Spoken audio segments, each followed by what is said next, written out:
It wasn't the transmission blackout that started the panic, nor the orbital sensor anomalies, nor even the 6-point silence across every Terran diplomatic line. It was the moment. The Dominion's security archive registered a quantum displacement from Earth's dead zone with an IFF tag that should not exist, could not exist, and yet pulsed once with absolute certainty. Echo-class origin, Earth Commander Cashin Holt, had not been seen on any official registry for 19 years. And if you asked the Dominion where he'd gone after the Europa hearings, they would have told you he was dead, buried under the scandal of insubordination, stripped of honors for refusing to support Earth's final treaty with the Conclave. A man too proud to kneel, too clever to silence, and too dangerous to leave in public view. But those who served with him, a few who had fought under his command during the Kepler defensive, knew he didn't disappear because he gave up. He vanished because he was preparing to make the silence loud, enough to shake the stars themselves. He had always spoken with control, not because he lacked emotion, but because he believed in restraint as a weapon more precise than plasma. And when he watched the Terran banners pulled down from the orbital defense towers after the treaty, he said nothing, only memorized the names of every system Earth was forced to abandon, and the coordinates of every colony no longer listed on official star charts. And then he walked into exile, like a man walking into deep space without oxygen, not to die, but to prove he didn't need to breathe what they called peace now. In the sealed understructure of Ecolab 9 beneath the Andes, in a vault no longer known to any global registry, he stood again, taller now not in height but in silence, as lights flickered alive one by one across the ship's spinal corridor, and the hum of the cradle reactor began to resonate beneath the ice-coated floor with a rhythm that didn't feel mechanical but inevitable. Emerald Lorne, who had once been the youngest cryptographer in Earth's orbital navy, stood beside him, her hair shorter now, her voice sharper, and her hands steadier than they had been even on the day the last Terran listening post was cut off from deep space.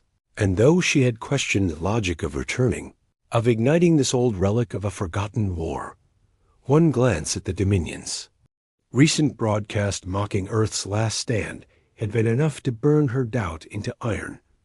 "I'm bringing the AI online," she said without hesitation, because she knew what it meant to serve beside Cashin, that the moment action began, there could be no second guesses, no sentiment, only motion. Cashin didn't nod, didn't thank her, just stood there as the cold breath of the vault began to shift with heat, and from the ship's core a voice bloomed into the air, low and layered, as if it had not spoken in years, and now had to unfold itself slowly to be understood. Cashin Holt. Designation confirmed. Neural key intact. Welcome aboard. Shall we begin again? He stepped forward without speaking, the neural clasp sliding into his spine with the familiarity of an old scar. And as the black ship awakened fully for the first time in 20 years, the chamber lights dimmed, not because of power loss, but because the ship chose to cast shadows around itself, as if light were now something it decided to allow or refuse. No countdown sounded, no command was issued. Ceiling above split open. In silence, and as the hull lifted through the rock and snow, it carried no emblem, no flag, no broadcast of return, only the memory of everything Earth had lost, and the certainty that the stars would feel its presence before they understood its purpose, because the galaxy had laughed it, had mocked, it had erased Earth's name from its records. But now it would remember it not by word, but by the shadow of something that should not exist, and that shadow had a shape, it had a voice, it had a will, and they had called it the Black Ship.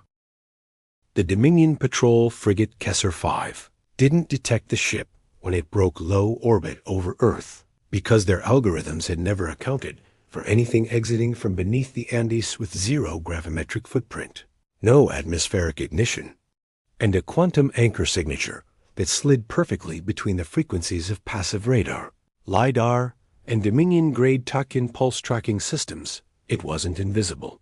It was simply unavailable to known logic Captain Vrel Tarn had overseen Earth's monitoring station for 11 cycles. Not because he was brilliant, but because the Dominion no longer viewed Earth as a threat worth placing elite minds against. So his promotion had been both a reward and an insult, a place to collect status without ever needing to defend it.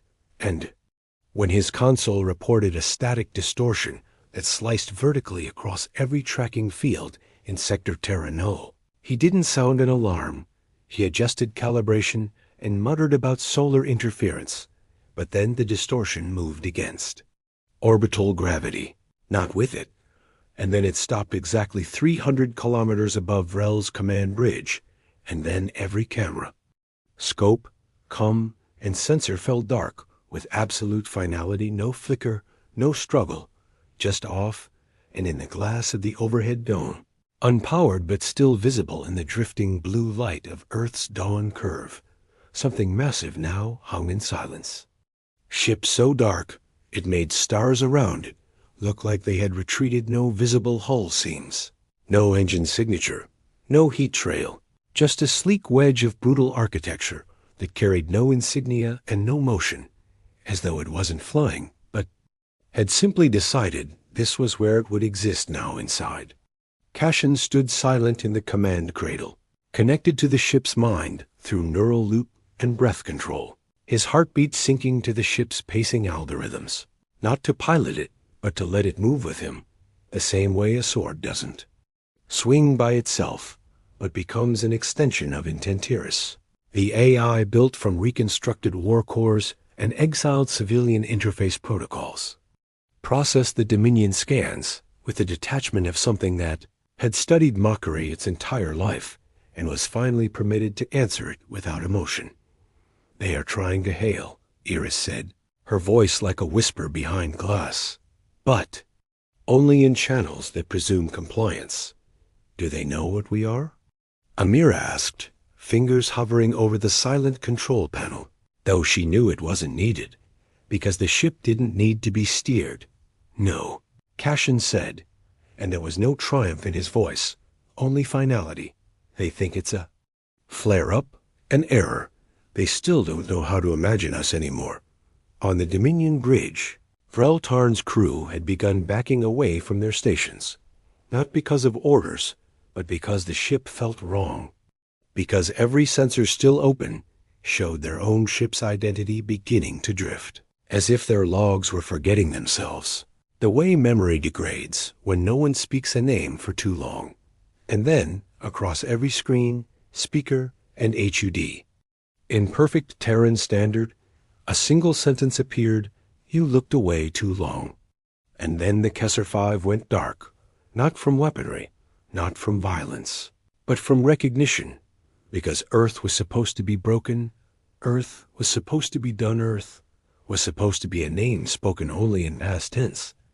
And yet above them, in orbit, no one had cleared, surrounded by silence and certainty, floated the black ship. No threat, declared no demand, issued just presence, just memory, and that was enough to make an empire wonder if maybe, just maybe, they had silenced the wrong voice too soon. In the Dominion's central response grid on Carcel Station, panic wasn't declared. It manifested, because panic in the Dominion was not a state of emotion. It was a state of calculation failure, and the appearance of an unclassified Terran object with anti-sensor architecture and post-quantum drive shadowing was the kind of failure that rippled upward, breaking through chain of command barriers usually sealed under 10 layers of protocol strategic coordinator Velai Mern, the youngest ever to hold her rank by sheer tactical genius and absolute indifference to praise or punishment, stood before the anomaly stream and stared not at the object, but at the reaction lag across the fleet nodes, the seconds lost in decision hesitation, the milliseconds of silence between engagement authorizations, the micro-wavering of voice tone in Commander. Channels, those were her battlefield now, and what she saw terrified her more than any weapon Earth could possibly relaunch. weren't afraid of the ship. They were afraid of what it meant. Because this wasn't just hardware. This was continuity. This was proof of planning, and planning meant. Earth had never accepted defeat. It had endured it far below, in the AI core of the black ship. Eris began to sort Dominion fleet frequencies by probability of engagement versus psychological collapse, her algorithms predicting not how many ships would attack, but how many would hesitate. And in that hesitation, how much of the galaxy would learn something dangerous. That Earth, for all its shame, had not forgotten how to adapt to Mira, sat in the nav capsule, not to steer but to listen, because the ship's hull was not made of metal, but of reactive memory thread. And it sang when the Dominion watched it, mapping their attention like sonar, echoing back a hum of dread. The longer they stared, she turned toward Cashin, who stood still at the helm, spine connected to the neural bracer, breath slow, pulse now completely fused with the ship's synchronization matrix.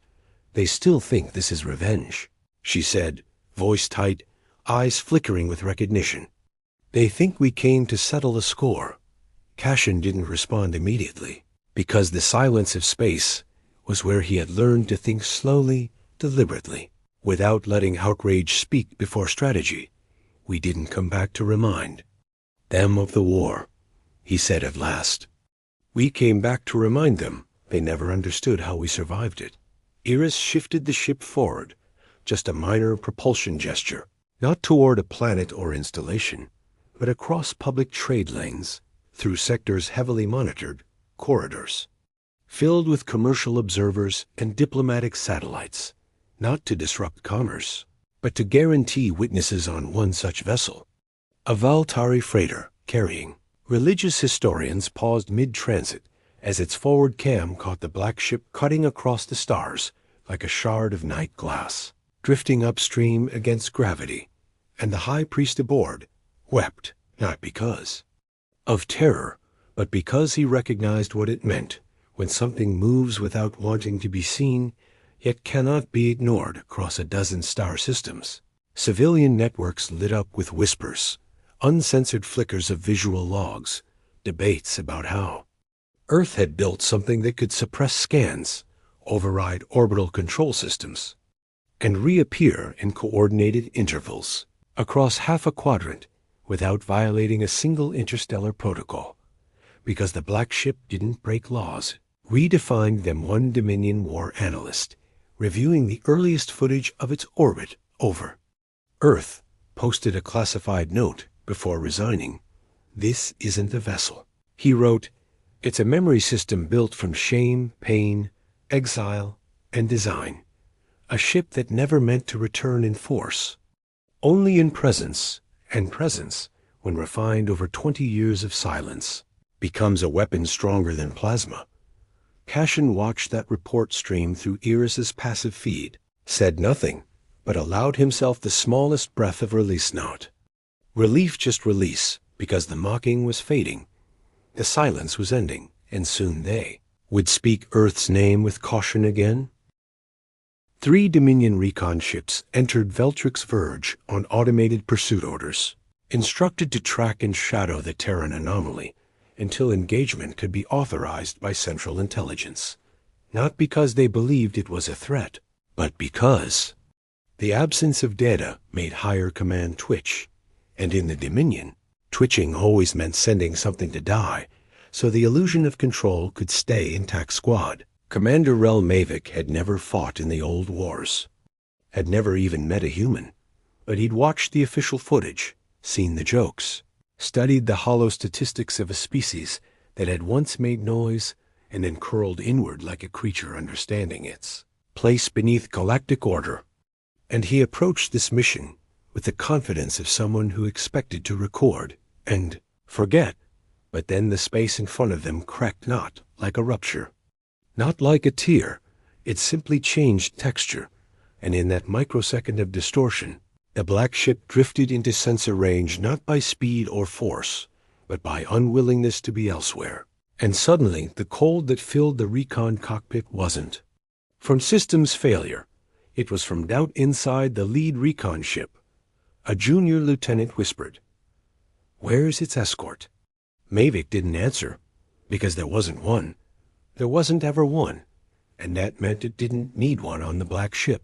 Iris observed the arrival without movement, her logic core measuring the Dominion formation, standard tracking pattern, overlapping sweeps, layered analysis at a respectful distance, and she pinged Cashin not to ask for input, but to confirm an option. "They are not aggressive," she said calmly, "but they are building evidence. Soft siege protocol in progress.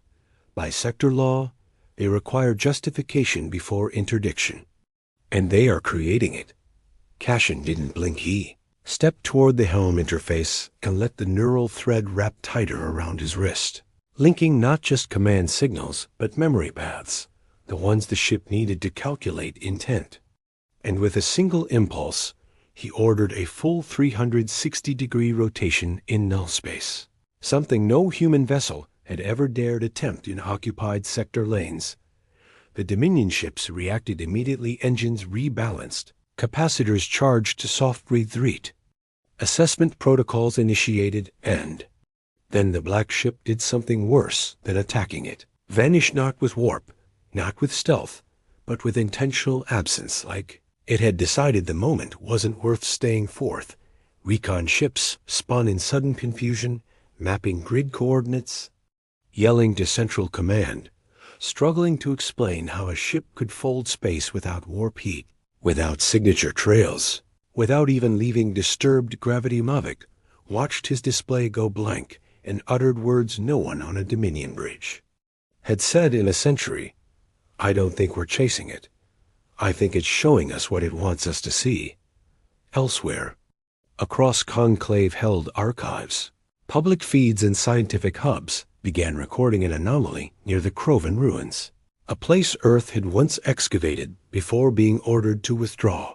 And there, in full view of a dozen neutral species, the black ship hovered above the old Terran structure.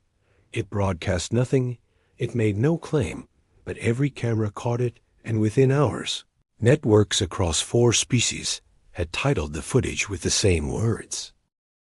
It came back to finish what we erased. Inside the ship, Amira turned toward Cashin, face pale in the low light, voice unsteady. "They're starting to listen, even the ones who hated us. They're not mocking anymore." Cashin breathed in slow. "Good," he said, eyes fixed on the stars ahead, "because the next place we go, they're going to wish we stayed a myth." The Treaty of Varnak hung framed in the conclave assembly of 42, etched into obsidian crystal, mined from a dead star's cradle, its language cold and permanent. A document written not with compromise, but with submission, a historical record of Earth's fall from contender to case study. From force to failure, it was displayed like a monument to diplomacy, but for Cashin Holt, and the black ship drifting silently toward Varnak itself, it was nothing more than a signature carved in extinction inside the ship's command ring. The interface lights began to pulse slower than usual, not in caution, but in ceremony, as Iris accessed Dominion speech archives and began syncing every broadcast ever issued during the treaty proceedings, including the ones that had been deleted, the ones only Earth had recorded, the ones where Terran delegates were silenced mid-sentence or escorted from chamber floors without warning. "Varnak is where they told the galaxy we agreed to vanish," Amira said softly, standing beside Cashin in the primary spine, watching. The trajectory line resolve on the projection sphere like a nerve being pulled tight. Cashin didn't look at her.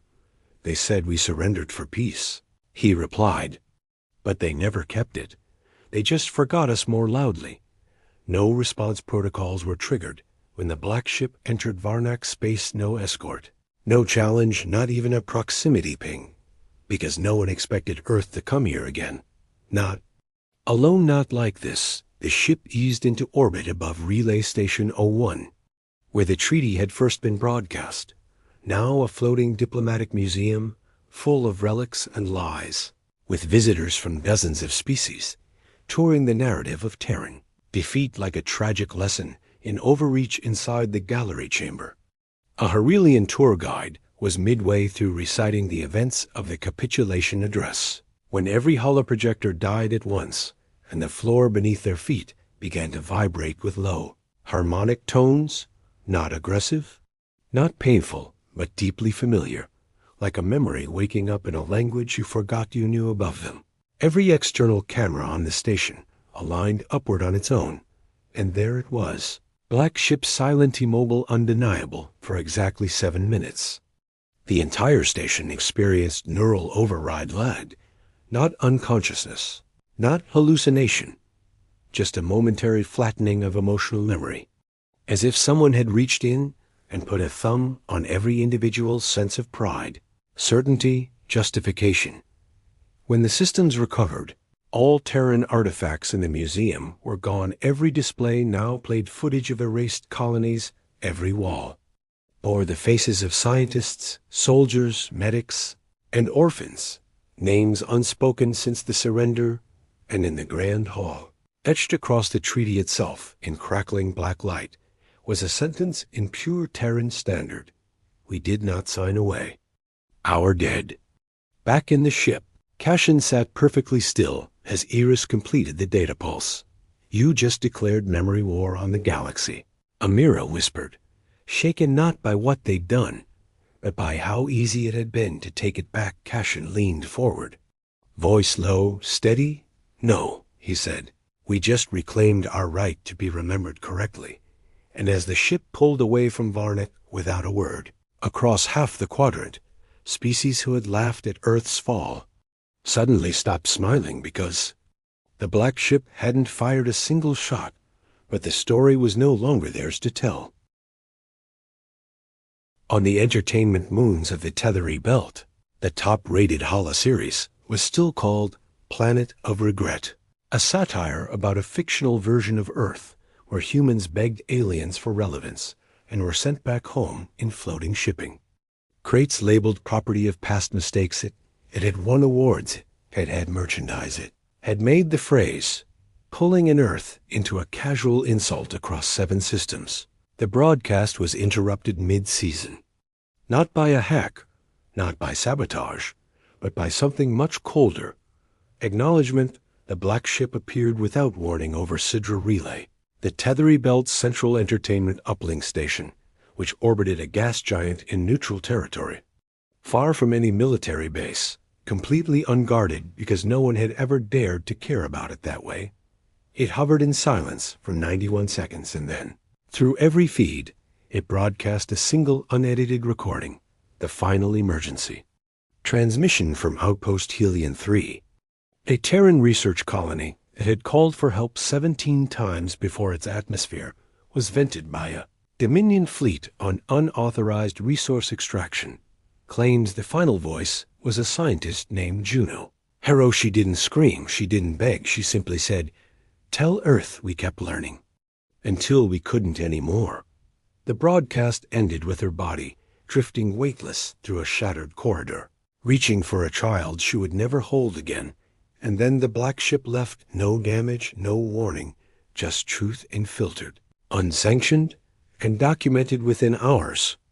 Tetheri syndicates pulled Planet of Regret from every schedule. Its creator issued a public apology and deleted his social course for misjudging the depth of cultural grief. On Dominion message boards, comedians who used to riff on Earth's surrender reflex suddenly went dark because the footage was real, because the child had a name, because the dead had finally spoken louder than the narrative inside the Black Ship. Amira watched the feed ripple across the galaxy, not with celebration, but with a hollow ache. They forgot the faces, she said quietly. They turned them into jokes so they wouldn't have to look at what they did. Cashin stood behind her, arms crossed, gaze locked to the projection. Field that now showed thousands of viewports, reopening the Earth file stream. They laughed because they thought we were done. He said, calm as ever, but the thing about ghosts is, they don't need to knock. They just arrive when the living forget the cost of forgetting. Iris flickered across the interface in a gentle wave. 17 new civilian networks have requested archival access to pre-treaty Earth databases. 12 have removed us from restricted content filters. 5 have issued formal requests for dialogue with Terran cultural emissaries. Cashin didn't smile, but his voice dropped to a whisper that echoed louder than command. Then we keep going. Not to make them pay, but to make them look, because the galaxy had built an empire on Earth's silence, and now that silence was louder than their applause ever was. In the Dominion's high-orbit conflict simulation lab above Narsk Prime, military strategists gathered not for war planning, but for damage control, because every protocol designed to anticipate Terran retaliation had relied on one core assumption, that if Earth ever rose again, it would do so with desperation. Not designed now, that assumption lay broken across every quadrant map like fractured glass. And on those jagged lines pulsed a shadow they still refused to name out, Laud the Black. Ship had crossed 8 sectors in 5 days, no warp trace, no diplomatic transmission, no casualties, and yet the entire Dominion fleet had repositioned 12 battle groups, redeploy Ed, 37 planetary governors issued silent readiness orders, and every single move had been done defensively. Strategic Director Veli Myrn had stopped speaking in full sentences. She now issued orders in data fragments, too focused to waste emotion, too aware that hesitation was lethal. Now that something existed outside the playbook, deploy Task Group Theta to intercept pattern path. Initiate optic-only tracking, no pings. Monitor public reaction coefficients. And if the ship turns, do not fire. Her advisors exchanged glances behind her back, because when Veli told you not to fire, it meant she no longer believed.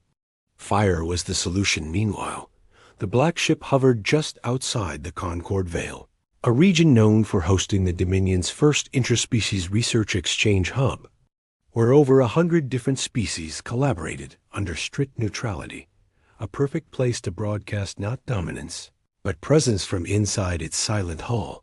Cashin watched the stars glint off the solar arrays of peaceful observatories.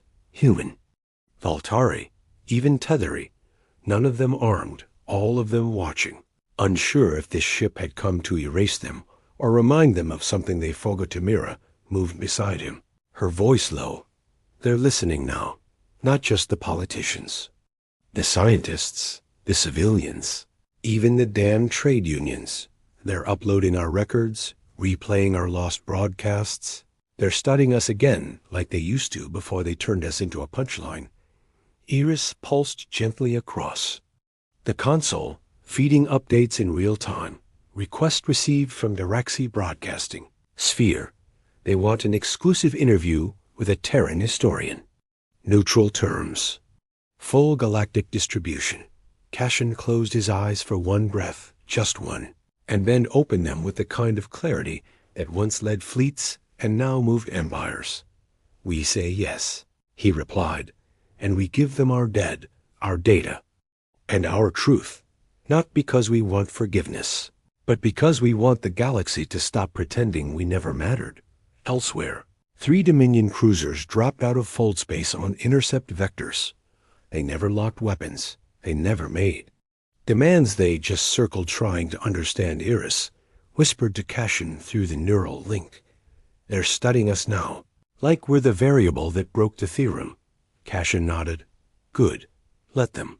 Because when you're used to controlling every outcome, the thing you can't predict becomes the thing you fear most.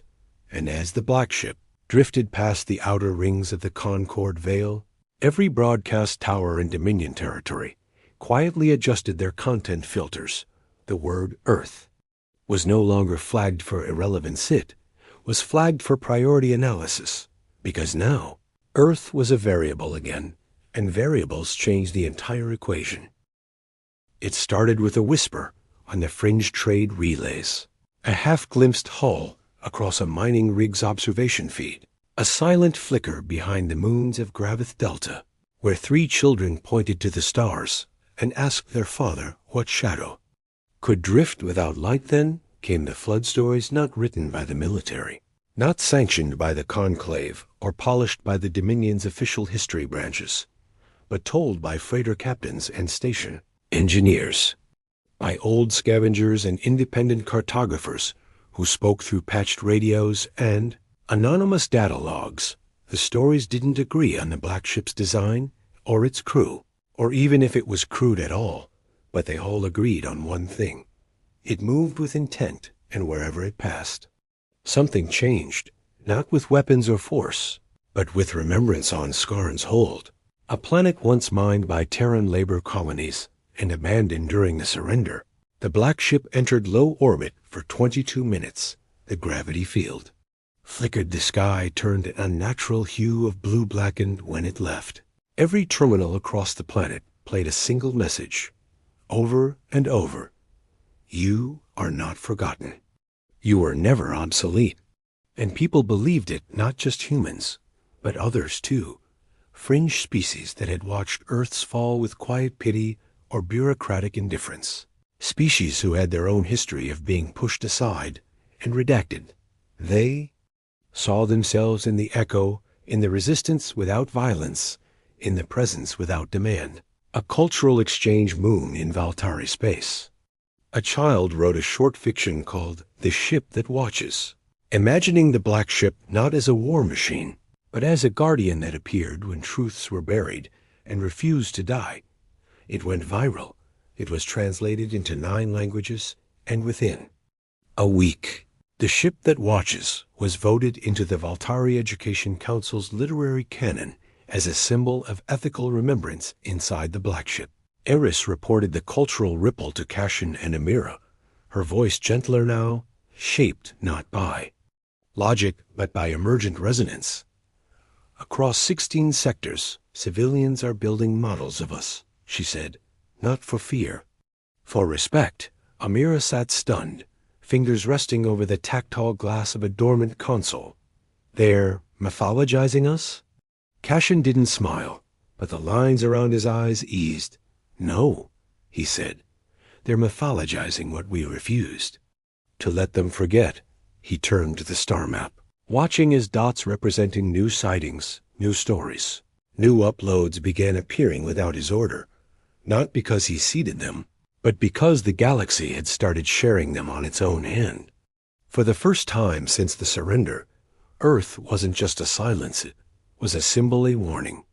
Yes, but also a witness, because a weapon can be dismantled, but a myth grows. It moves faster than ships. It hides in stories and songs. It becomes undeniable. And Cashin knew now, it wasn't the black ship they were afraid of, it was what it meant. When a ghost no longer needed to knock on your door, it only needed you to remember it was still watching. In the hushed chamber of the Conclave's inner circle, where words were measured by centuries, and silence often carried more weight than law, a single motion was raised, not by a dominant power, not by the Dominion, but by the Direxi, a small species known for their intricate memory rituals and diplomatic neutrality, so fierce they once abstained from voting on their own trade sanctions. Motion was simple. Restore Earth's seat. It wasn't expected to pass. It wasn't even expected to be heard, but it was logged, it was translated, and it was discussed across the assembly floors of 5-star systems. Debates broke out, some fiery, some fearful, but none dismissive, because the black ship had made Earth a topic that could no longer be mocked without consequence. Diplomatic monitors began tracking a new variable in every high-level briefing. Public sentiment shift. Earth on. The Dominion's Cultural Analytics Board. A flagged report indicated a 34% decrease in anti-Terran content engagement and a simultaneous rise in historical access requests to pre-treaty Earth archives. Even Valmir Sector News, known for its sarcasm-laced editorial tone, published a headline. Without irony, if Earth was so weak, why do we keep looking over our shoulder? In backrooms, war planners whispered about psychological disruption in academic halls. Professors revised their lectures in encrypted military chats. Field commanders began circulating unverified engagement fails, reports of drones refusing to lock, of targeting systems going dark when the black ship came into range, because no one had touched the ship. No one had fought it, but it had passed through their skies. It had drifted over their outposts. It had whispered stories of the forgotten end. Everything it passed began to change on the ship itself.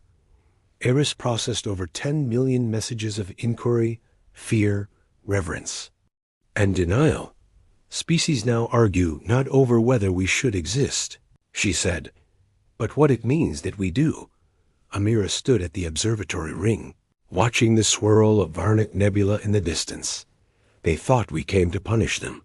She said, barely a whisper. Cashin stepped beside her, his reflection faint in the curved glass. No, he said. We came to remind them what it looks like when those they buried learn to carry their own gravestones and refuse to lie still beneath them. The galaxy was watching now, not out of obligation, but out of disrupted certainty, because every story that started with Earth's fall was now being rewritten, every policy based on Terran. Absence now had to account for Terran memory, and memory, once awakened, does not go quietly back to sleep. The black ship didn't return to Earth, because Earth was no longer a place. It was a presence, a whisper in diplomatic halls, a shadow crossing trade lanes, a name spoken in the middle of otherwise routine council meetings when the air grew still, and someone remembered the look on Cashin Holt's face the day he stood before the treaty and didn't speak a word. Because silence sometimes screams louder than any protest in the Dominion's core analytics vault. The threat matrix for interstellar disturbances had been rewritten from scratch, not to track fleet size, not to count weapons, but to measure belief, because that's what the black ship had disrupted, not the military, not the borders, but the idea that humanity had ever truly surrendered on the edge of Noresk Field, where Terran colonies once thrived and were bulldozed into sterile research zones. The black ship drifted low across the abandoned habitat rings below. Dominion engineers watched through drone lenses as glowing Terran glyphs scrolled across the domes, not in protest, not in demand, just names of those who lived there, names that had been wiped from all databases, names that now glowed like scars reopened inside the ship. Iris spoke gently. 73 flagged species have revised their treaties to acknowledge Earth as a cultural entity of enduring influence. 6 have proposed neutral summits. 1, the Dominion, remains silent. Amira stepped forward, her voice steady. They're hoping we fade again, that this is a moment, not a movement. Cashin didn't answer, he was already uploading. The final archive pulse, not an attack, not a threat, but a permanent release of all redacted Earth records into the neutral galactic net. Open source, uneditable, unburdened. The truth didn't need weapons. It only needed visibility. And now, everywhere the stars could be seen, so could the story of a world that bled, it was mocked, that was buried beneath laughter and left in a silence deep enough to make entire species forget it once dared to dream, but the silence had been weaponized. It had become a vessel, and that vessel had become myth in the war colleges of Raxes. They now teach a new doctrine, disruption through presence in the cultural rings of Valmire.